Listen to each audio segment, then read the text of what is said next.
Okay, let's see here. Two-dimensional motion. Yesterday we learned with a what? Oh, oh, okay. I'll give you a couple seconds. All the stuff that we did yesterday, because you were here yesterday, right? Okay. So like all we did yesterday was we learned a couple of things. We learned that we got to break it into the x and y direction, and we learned that gravity is always pulling straight down. This was a question on the AP Physics exam um, 4 years ago, and it was an open response question, and it was supposed to be a gimme. And what ended up happening was that we found out that a lot of people actually didn't really know what they were doing. So, because they were talking about, hey, you've got something and a ball's being thrown. Here's a picture of the ball. Label the acceleration acting on the ball. And close to half of the United States population said this. They said the acceleration is going this way. Okay. But that's a problem, right? And that doesn't make a whole lot of sense if you think about it analytically. So if you go into detail and you look at that and you're like, well, wait a minute. If it's pointing this direction, that means that we would have to have a vertical acceleration and we would have to have a horizontal acceleration. But if you ever look at something that's actually being thrown in the left and right direction, it always moves at a constant speed. It always moves at a constant speed, no matter what. Okay? So, because of that, we know that this cannot be correct. And it looks like a really tempting answer to put, but if you think about it, it's not the correct answer. And that's really what happens on the AP Physics test is people write down things that like make sense to them and they're like, "Oh, okay, clearly it's got to be this." And you would ask people and be like, "Well, why did you put acceleration going left and right?" And they'll be like, "Well, cuz it's moving forward." But well, it is. They're not wrong. It is moving forward, right? But it's not speeding up in the x direction and is not slowing down in the x direction. So therefore, the acceleration is 0 meters per second squared in the x direction, and the acceleration is all in the y direction. Anytime you're doing a two-dimensional motion problem, the acceleration is always in the y direction. And because of that, if we're trying to measure anything in the y direction, we're going to have to use the kinematic equations. We don't have an option whenever it comes down to that. Okay, I don't think that's true. I think you guys actually don't mind the kinematics nearly as bad as my previous years. I think y'all are just kind of okay with it. Um, yeah, you've grown to accept the kinematic equations at least. And if you get them memorized, that's even better, because then you don't have to think about it. You're not what? That's right.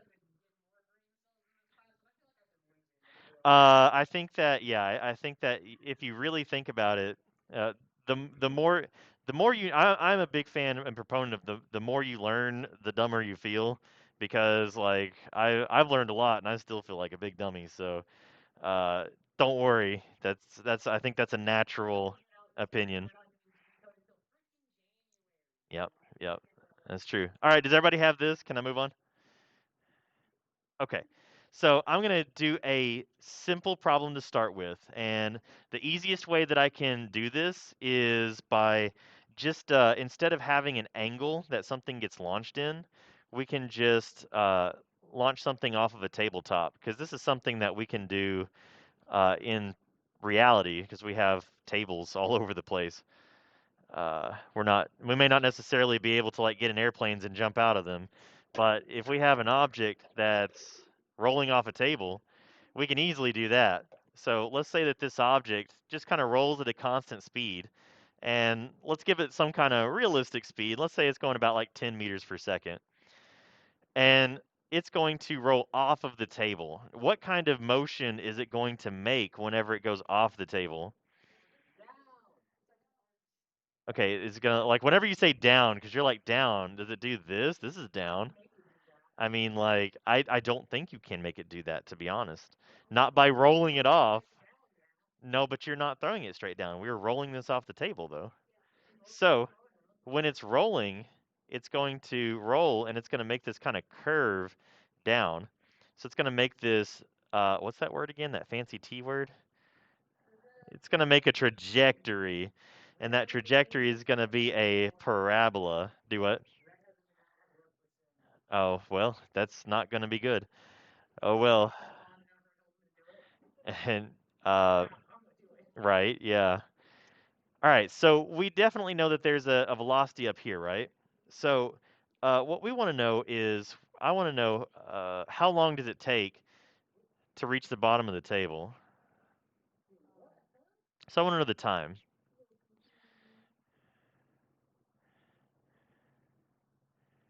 to hit the floor. Probably the better way to say it.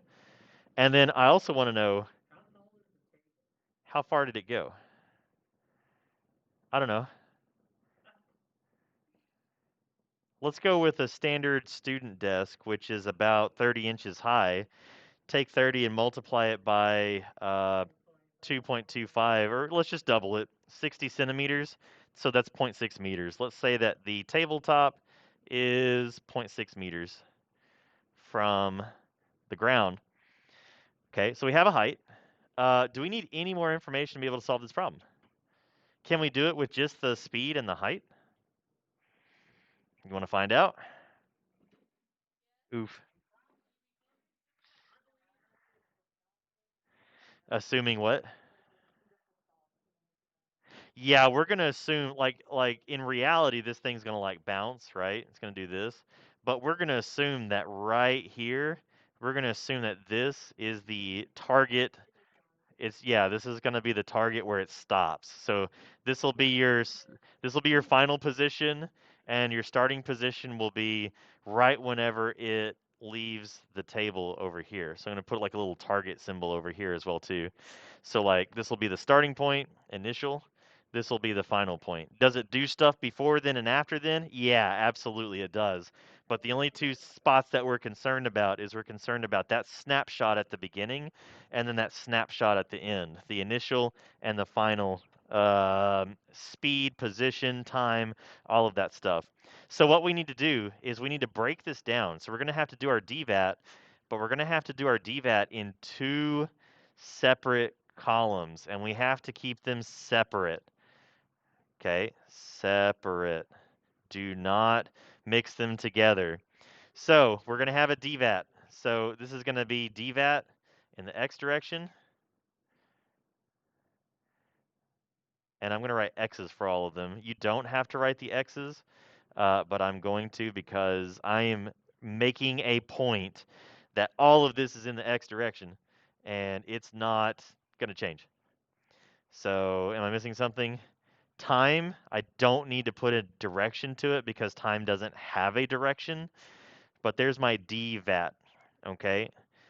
Um, I don't think we know a whole lot of information for this one yet, do we?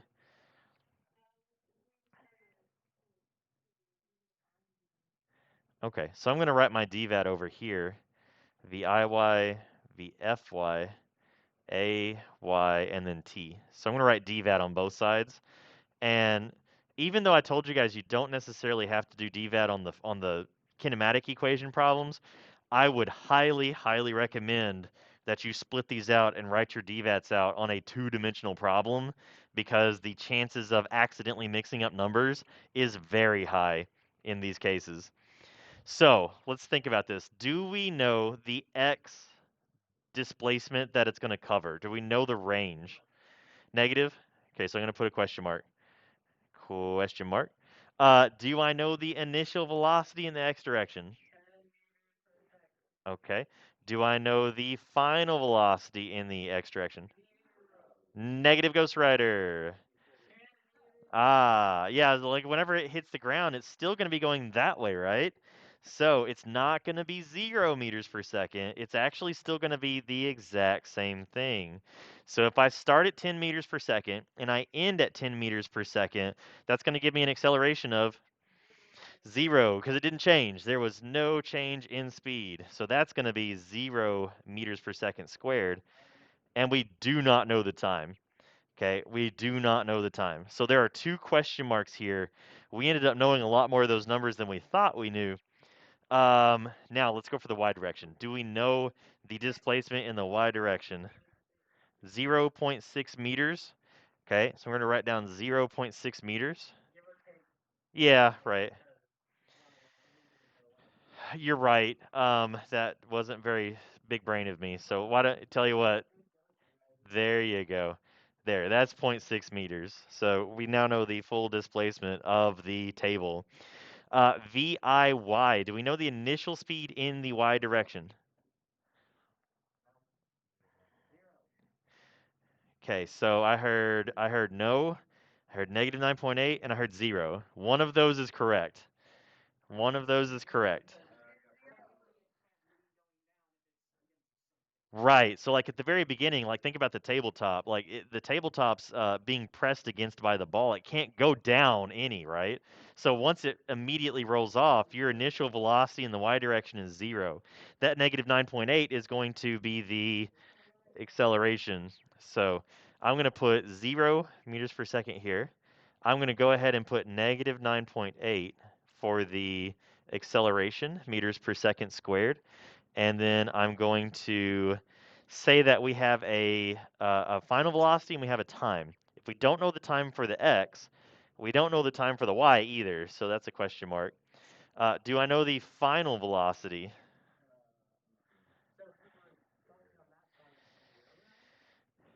It's not. No, no, no, no. So like this point down here, it's not 0. It's gonna be the final velocity before it hits the ground, right before it hits the ground. Okay. So because if you start getting into like the whole like this is 0 right here, you're gonna open a whole can of worms that you don't really want to get into. Because then people will be like, well, it bounced back, so it's only 0 for like a millisecond. So are you gonna do the positive velocity afterwards? And let's not do that. We're only gonna be worried about we are speeding up during this time, and then we're only interested in the speed up, not the bounce back, okay, or the ground hit, because there's actually a significant negative or in this case, oh my gosh, there is a significant positive acceleration because the ground would be pushing up on it, which we're not going to worry about, okay, because that's not part of the time interval that we're dealing with. So we're going to say, I don't know, but we can figure it out, okay? Do we want to find for time first, or do we want to find for VF first? It does not matter to me, okay? So we're on the Y side, right?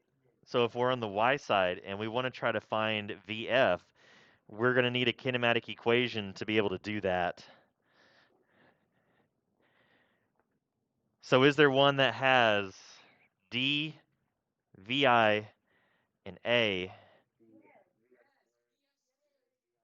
Okay. Yeah, okay. Y'all got this. So we're going to pick the kinematic equation VF squared equals VI squared plus 2AD. And we're going to see if that works. I think we have everything. So the final velocity is what we're looking for. The initial velocity is, okay, so we're going to plug in 0, 2, negative 9.8, and the distance is 0.6. So we just have a little bit of plug and chug to do here, that 2AD. Do not forget to take the square root. Oh, and by the way, since we are going down, that is a negative displacement. It's negative 0.6, so we're not going to blow up the calculator, because if you type in the square root of negative numbers, bad things happen. 11.76 with the square root. Okay, so do I get a second? I need a second on that one. 11.76 meters per second. Oh, that's before the square root. Okay, okay, okay. You're right, you're right. Okay, so if we take the square root of both sides, that comes out to what? 3.4? Y'all agree? Okay. So we now know that the final velocity is negative 3.4 meters per second. And keep in mind, because since there was a square root in there, we actually have to look at the problem and see whether or not it's actually positive or negative. So when you're looking at it, it's going down. So that VF is going to be a negative 3.4 meters per second. So we're going to put that negative in there as well. The time, now we have to find. We can't use VF squared equals VI squared plus 2AD. We can't use the x side either because we don't know the distance. And, the distance is just going to, or the x direction is just going to be distance over time. but I don't know distance or time, so the forbidden one. You'll want to use the forbidden equation. Okay. Okay. Forbidden equation. D equals VI plus VF over 2 times time. That's the one. We have the VI and the VF. We have the distance. Yeah, this is reasonable. So let's plug in the numbers and let's see what we can do. I'm going to give myself a little bit more space here. So this is 0.6. VI is 0, so that's going to be negative 3.4 over 2 times time. Don't forget my displacement's negative, so I don't want you to freak out and be like, I have a negative time. You know what? I just need to put negative right here because it really is going down, and I keep putting it in the problem, but I don't have it in my DVAT because I'm small brain. Okay, so multiply both sides by 2, divide by negative 3.4, get a time. I'll need an answer in a second. 1.1, do I get a second? Time equals...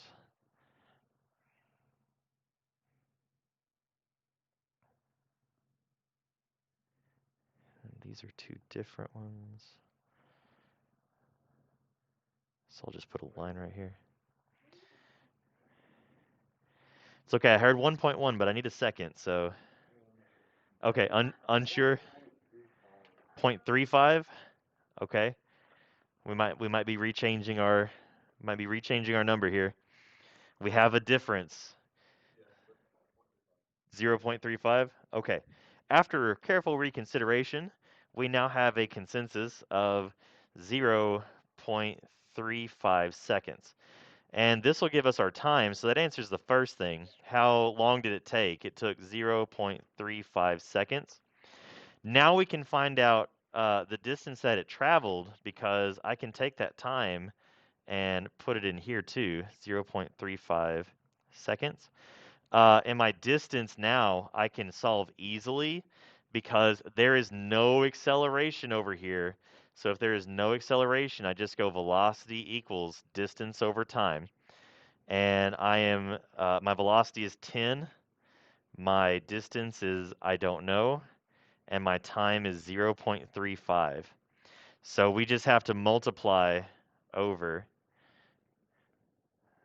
So that gives you 10 times 0.35. If you're using a calculator for that, 3.5, right? So we know that in total, this thing is going to go over 3.5 meters.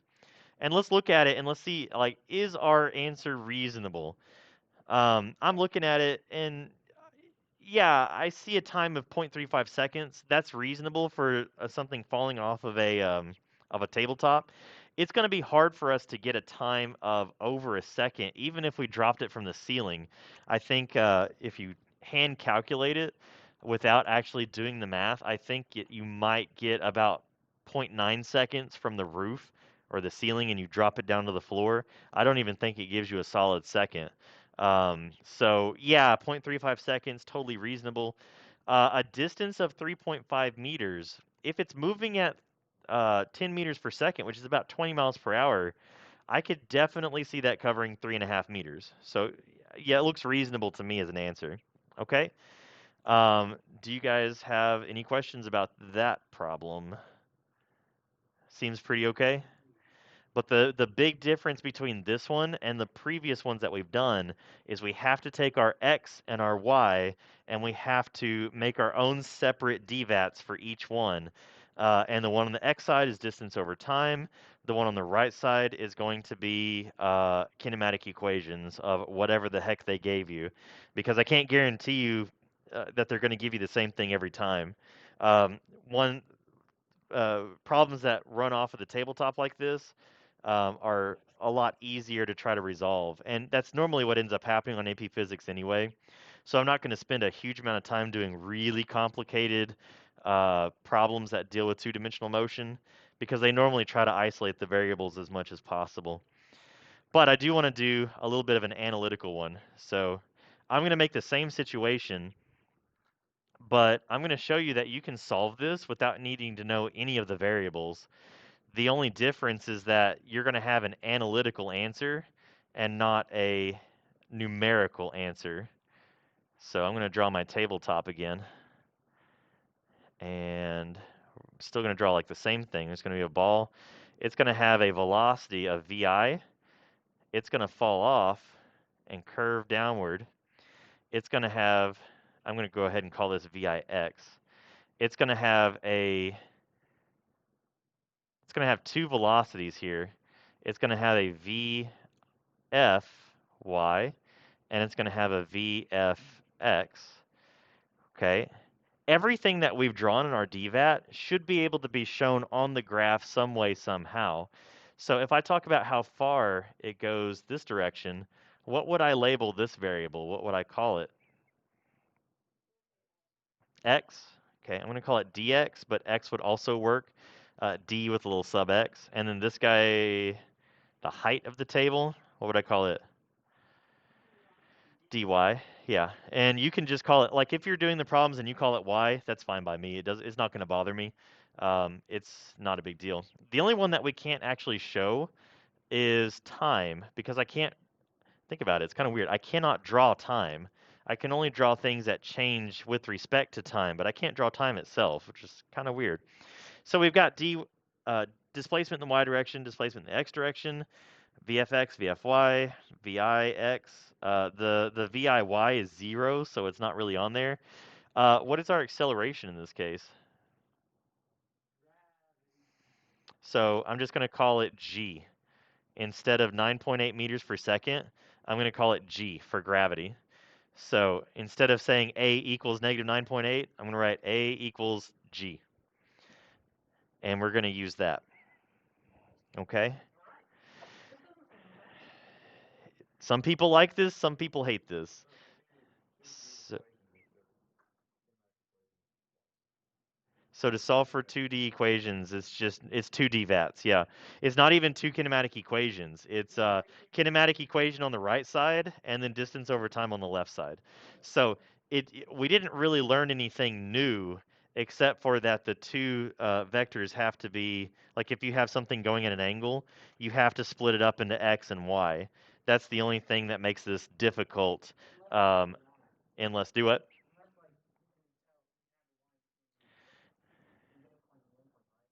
You can have a line be like a straight line begin the beginning and point and the end point.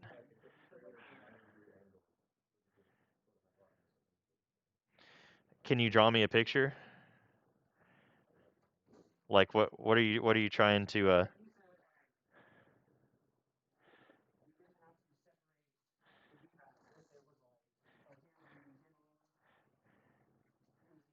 right?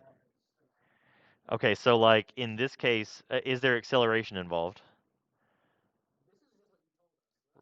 Right. But what are those 2 points? Like give me a physical context to that. Because like what you're drawing is you're drawing 2 points right here. And okay, so like if there is a ramp, you do not have to do two DVATs because of the line of action. I get what you're saying now. Yeah, if you're going down a ramp, the acceleration going down the ramp is constant and it's in this direction. So we could break it up into x and y's, but there's no point in breaking it up into x and y's yet, because there's no other reason for it to if the acceleration is going down this line of action, there's no reason to break it up. But in the case of like what we're doing here with the tabletop, the line of action is a curve. So we have to have two DVATs because we know that there is an acceleration happening in one direction and there is not an acceleration happening in the other direction. So let's say that we wanted to find, let's do this. What is the horizontal distance? What is the horizontal distance at dx over, oh, that's the horizontal distance. Sorry, t over 2 at half the time. So once this thing has made half of its course, of its trajectory, what is the horizontal distance? Now, think about this for a little bit, because this might take a little bit of thinky time. Where where is halfway? Half? Are you sure? Are you okay?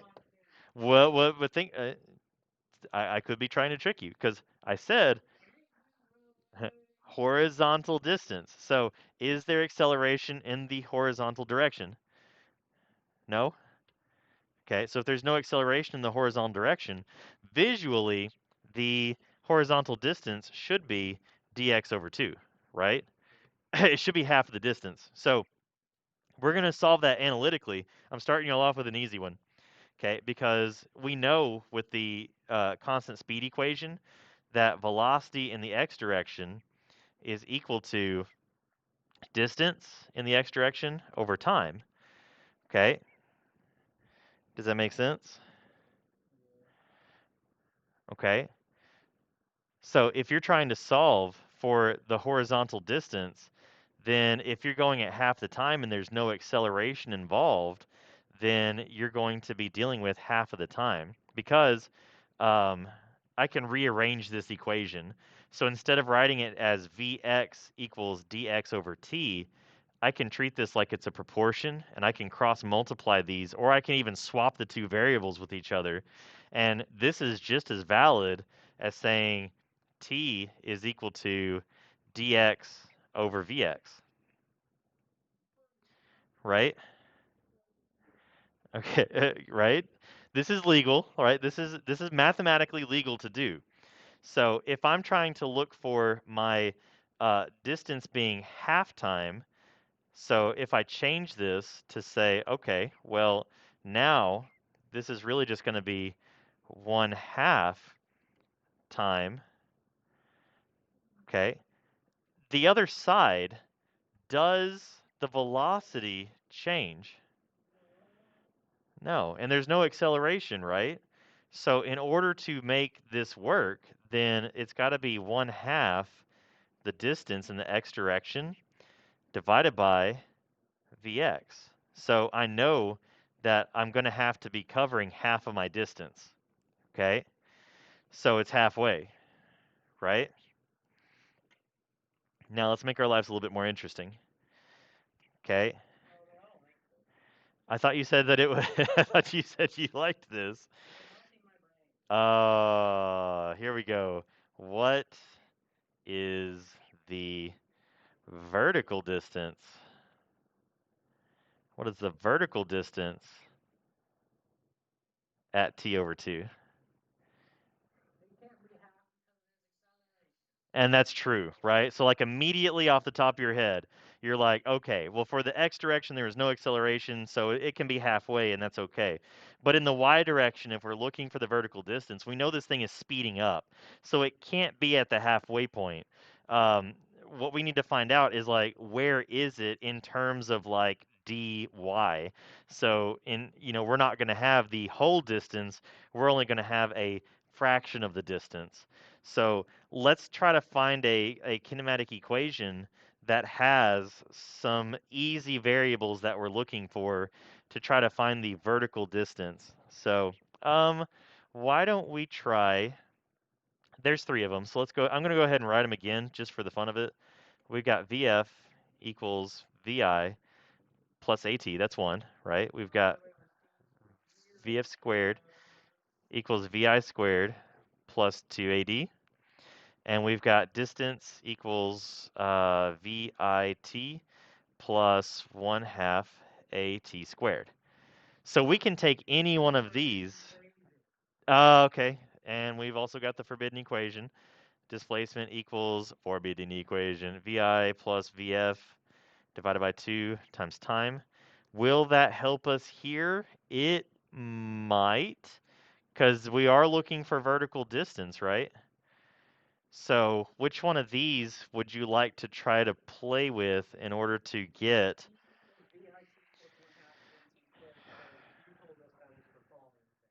And you're not wrong. Yeah, the VIT plus 1/2 AT squared is normally used whenever you take an object and you drop it. And this is definitely one of those cases where you take an object and drop it.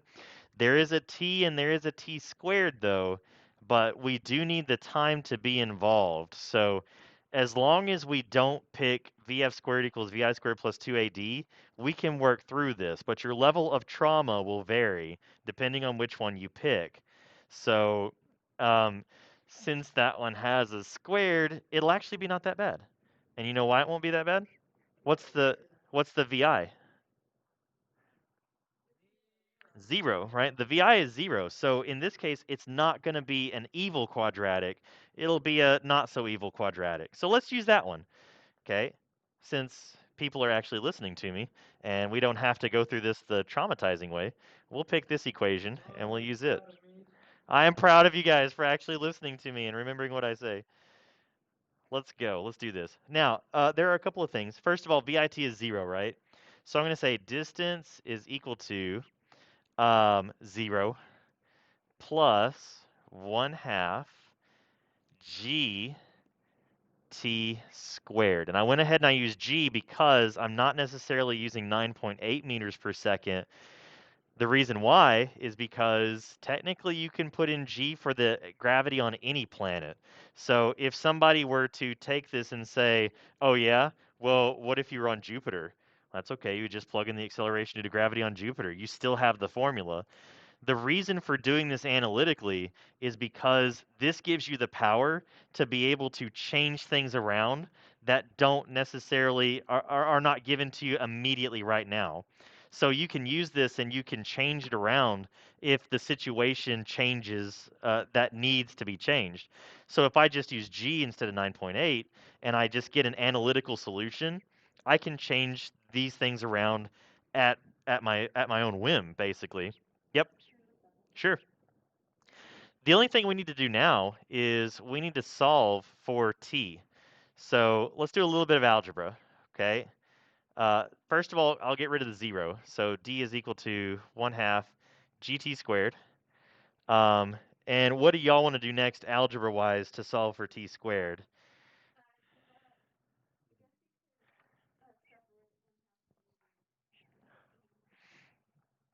Yeah, we need to get t by itself, right? Ultimately. So what would you do?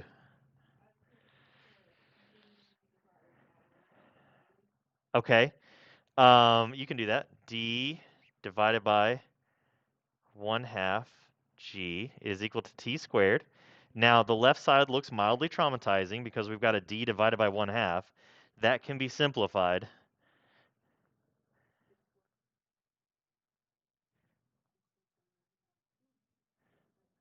No, that would be algebraically incorrect.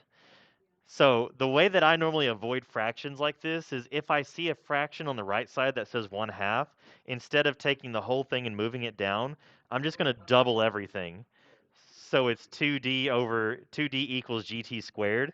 And or the other way is if you've got that 1/2 down at the bottom like we've got right now, 1 divided by 1/2 is actually 2. So this 1/2 down here, to simplify it, we can put that 2 up here. Okay?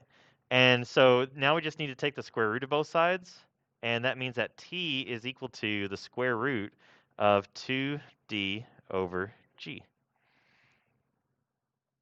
Okay? Now, I can solve the time for any particular location. Okay? So if I know how high it is and I know what planet we're on, we should be able to find the time that it takes for it to fall on any planet. Okay? Now, there are two different variables that we've solved for now. One of them is going to be useful for us immediately. So between this one, because this and this mean the same thing. They're just written in two different ways, right? Which one's going to be useful for us now, the top one or the bottom one? Because we need to find the vertical distance at halftime. Which one of these two expressions will tell us the vertical distance at halftime?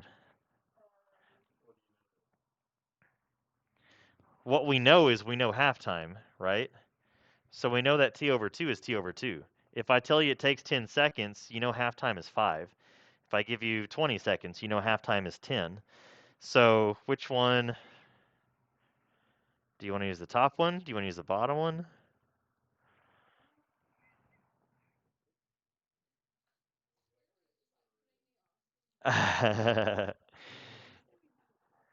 Okay.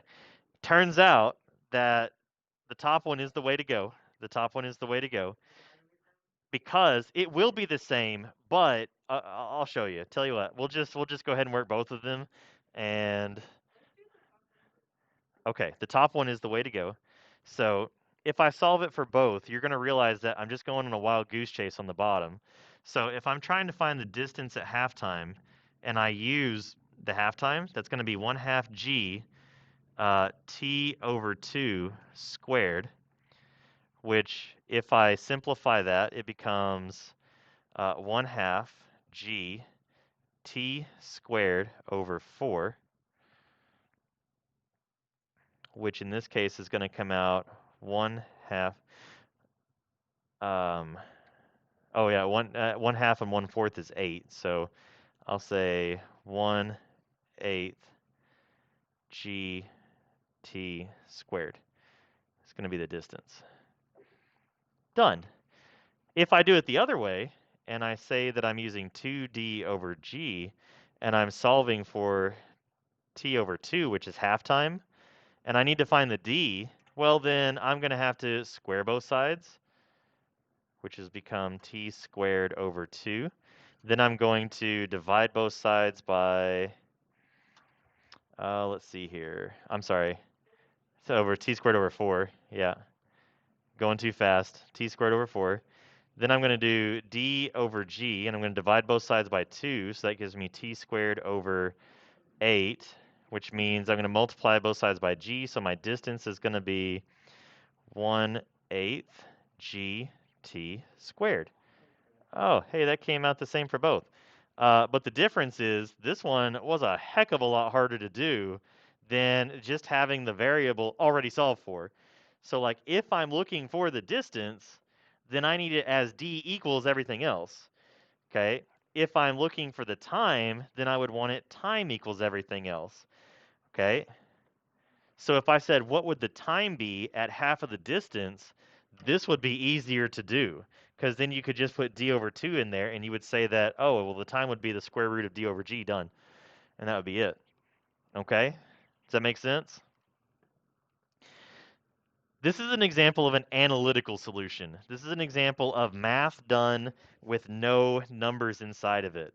And now you have started to see the true intent of AP Physics. The true intent of AP Physics is to get you to think analytically, and it's a little bit trickier to do because you have to think about the diagram, you have to think about the system and what's occurring inside that physical system.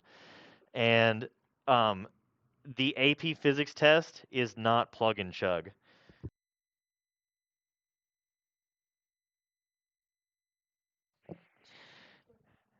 Thank you. So the AP Physics test is not it's not plug and chug. There are very few examples in there where we actually take a situation and we plug in the numbers and we get a nice number answer for it and we're like, yay, acceleration is equal to 2.5. It does happen, but it normally happens from the fact that they give you numbers that are you're going to have to solve analytically like this. Okay. Yes. Yes. This is the true nature of AP Physics. Now you're starting to realize why in the state of Arkansas, 2% of everybody in the state last year made a 5. So the actual score statewide, 2% of the state population made a 5 on the AP Physics test. Country, 5%. Yeah. So pass rate, you're dealing with there's about 20. You're dealing with about a 25 to 30% pass rate. So 25 to 30% makes a 3, 4, or 5 ish, give or take. And I might be on the tougher end because it might be a little bit larger than that, but there is a ton of scores that make a 1 and a 2 on the AP Physics exam, and it's because of stuff like this. So like, and the reason why it's so hard is like people will see this and they immediately give up. But if you think about it, it's not too terribly different than what we were already doing. The only difference is there's no numbers in there, and you just have to move around and you're shuffling the numbers instead of actually crunching them together. It's going to take us a little time. Do what? Yeah, I do. I think all of you guys will pass. That's what I aim for. I aim for 100% pass rate. I give you the information that you need to pass this exam. I give you the information that you need to make a 5 on this exam with flying colors. Do what? 3.